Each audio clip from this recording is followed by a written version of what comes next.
gbé bẹ́ẹ̀ àwọn fẹ́ gbé àwọn ẹ̀dẹ́bẹ̀ lẹ́nu báyìí lọ́dọ̀ Sheikh Ahmed Dr. Sheikh Ahmed Olanrewaju Alfullany ọ̀dọ̀ wọn la wà báyìí afẹ́ bá ẹ̀ mọ̀ pé àsìkò tí àwọn àsìkò tí ẹ̀ṣẹ̀ máa ń pọ̀ lọ́wọ́ ni ṣùgbọ́n afẹ́ tọrọ nínú àsìkò tán ní láti bá a sọ̀rọ̀ pápá yẹn lólùfẹ́ wa akíwá káàbọ̀ sí ìfọ̀rọ̀wérọ̀ gbáǹkọ́gbì pẹ̀lú Dr. Sheikh Alhaji Ahmed Olanrewaju. Bàbá sàlámù aleykum sà. Aleykum salam wa rahmatulahi ta'ala wa barakatuh.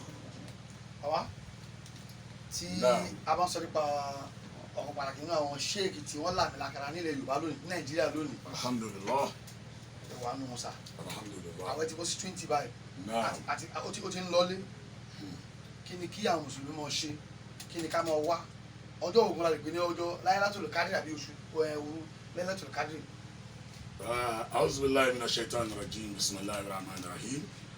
Assalamu alaikum wa rahmatullahi wa barakatuhu.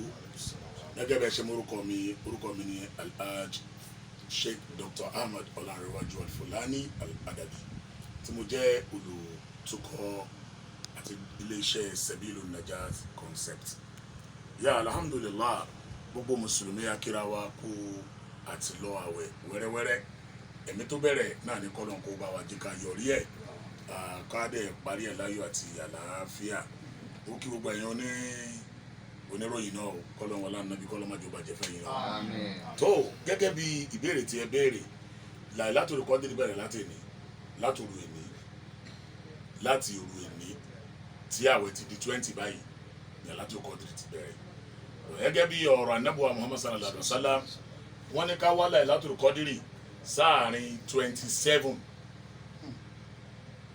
sáàrin òru 27 lọ́nà ká wá sí. Ó ti bẹ̀rẹ̀ láti ìní ìyẹn ló fa àtọ́pọ̀lọpọ̀ àwọn ẹni Ọlọ́run tó máa ń target pé tí òru bá di 27 yẹn wọ́n gbà pé ìgbà yẹn gangan ni Laylatul Qadr kò stable.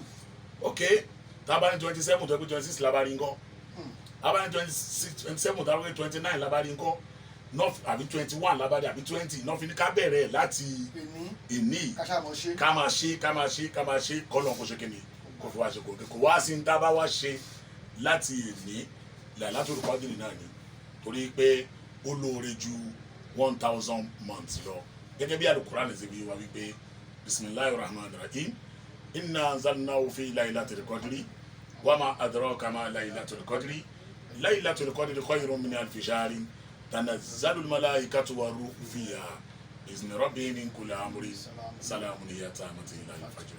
Gẹ́gẹ́ bí àyà tó bá kẹ́ inú Al-Qur'an ó ti bẹ̀rẹ̀ látòrò ní.